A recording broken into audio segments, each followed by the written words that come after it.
Assalamualaikum warahmatullahi wabarakatuh. Perkenalkan, nama saya Saruni Nadlifa Alfitri dari kelas D Perbankan Syariah dengan NIM akhir 149. Nah, kemarin saya sudah menjelaskan pertemuan 11 yaitu penerapan diferensial fungsi majmuk, dan sekarang saya akan menjelaskan resum pertemuan 9 yaitu penerapan diferensial fungsi sederhana yang sebagaimana untuk tugas akhir UAS. Silakan disimak. Nah, jadi yang pertama ada penerapan ekonomi, yaitu ada elastisitas permintaan.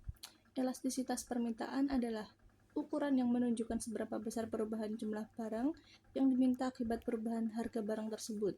Jika naik 1%, maka elastisitas permintaan mengukur persentase perubahan jumlah permintaan yang terjadi dengan rumus ED sama dengan persen perubahan jumlah permintaan per persen perubahan harga.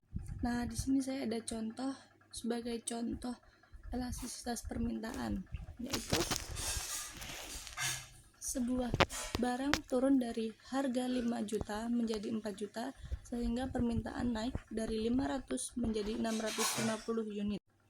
Nah, jadi ED sama dengan Q per P kali P per Q sama dengan 150 per 1 juta dikali 5 juta per 500. Nah, ini terjadi karena menunjukkan permintaan elastis karena nilai elastisitas lebih dari 1. Nah, lanjut di sini ada elastisitas penawaran. Elastisitas penawaran adalah ukuran perubahan jumlah barang yang ditawarkan terhadap perubahan harga barang tersebut. Secara matematis, elastis penawaran bisa disebut ES dan dapat dirumuskan ES sama dengan Q per Q per P per P sama dengan Q per P kali P per Q. Nah, di mana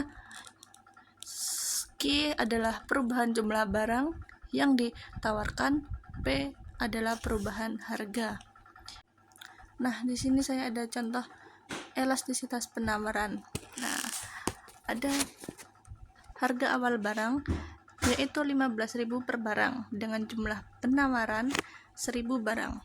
Setelah harga naik menjadi 20.000, maka jumlah penawaran menjadi 1.500 barang. Nah, jadi Q sama dengan 1.500 dikurang 1.000, maka adalah 500 barang. P sama dengan 20.000 dikurang 15.000 sama dengan 5.000. P awalnya adalah 15.000 dan Q awalnya adalah 1.000 barang.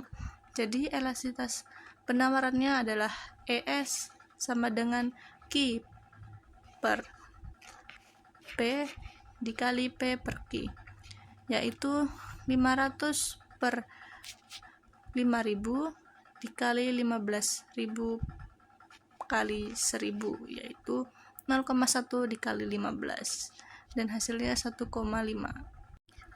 Nah, selanjutnya ada biaya marginal. Biaya marginal adalah biaya tambahan yang dikeluarkan untuk menghasilkan 1 unit tambahan produk. Jika fungsi biaya total dinyatakan dengan C sama dengan F dalam kurung Q, di mana C adalah biaya total dan Q adalah melambangkan jumlah produk, maka MC sama dengan C aksen sama dengan DC per DQ. Nah, di sini saya ada contoh sebagai berikut. Nah, ini sebagai contohnya ya. Jadi, sebuah perusahaan memproduksi 1.000 unit barang dengan total biaya 400 juta. Ketika produksi ditingkatkan menjadi 2.000 unit. Totalnya adalah 600 juta. Nah, jadi biaya marginalnya adalah MC sama dengan TC per Q sama dengan 600 juta dikurangi 400 juta per 2.000 dikurangi 1.000. Nah, jadi di sini artinya biaya untuk memproduksi 1 unit barang ekstra adalah 200 juta. Oke, selanjutnya ada penerimaan marginal. Penerimaan marginal adalah penerimaan tambahan yang diperoleh berkenaan bertambahnya 1 unit keluaran yang diproduksi atau terjual. Nah, jika fungsi penerimaan total dinyatakan dengan R sama dengan F dalam kurung Q, di mana R melambangkan penerimaan total, dan Q adalah jumlah pengeluaran. Maka penerimaan marginal adalah dengan rumus MR sama dengan R aksen sama dengan DR per DQ. R maksimum jika MR adalah 0. Di sini saya mempunyai contoh, yaitu sebagai berikut. Nah, di sini saya ada contoh sebagai penerimaan marginal, yaitu seorang produsen memiliki total, yaitu total adalah TR dari penjualan. Saat menjual 475 barang dengan total 35.625 dan saat menjual 600 barang dengan total 42 juta ribu. Nah, jadi penerimaan marginalnya MR adalah MR sama dengan TR per Q sama dengan 42 juta dikurangi 35 juta 625.000 per 600 dikurangi 475.000. Jadi setiap penjualan satu barang menghasilkan penerimaan yaitu 51.000. Nah, kemudian ada utilitas marginal. Utilitas marginal adalah tambahan kepuasan atau manfaat yang diperoleh konsumen dari pengonsumsi satu unit tambahan suatu barang atau jasa. Nah, dari fungsi utilitas total dinyatakan dengan U sama dengan R dalam kurung Q, di mana U melambangkan utilitas total dan Q melambangkan jumlah barang yang dikonsumsi. Nah, di sini saya ada contoh utilitas marginal, yaitu fungsi utilitas total U sama dengan 15Q dikurangi 5Q kuadrat, dengan Q adalah jumlah barang yang dikonsumsi mencari utilitas terhadap Q. Jadi MU sama dengan DU per DQ sama dengan 15 sama dengan 10Q.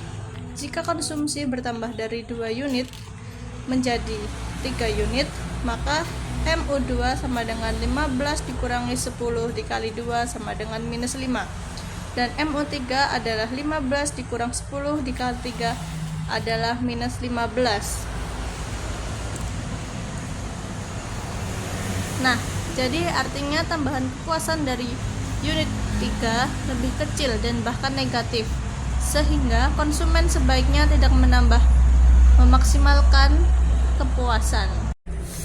Mungkin itu saja yang bisa saya sampaikan dari resume materi 9 ini. Semoga dapat dipahami, kurang lebihnya mohon maaf dari saya.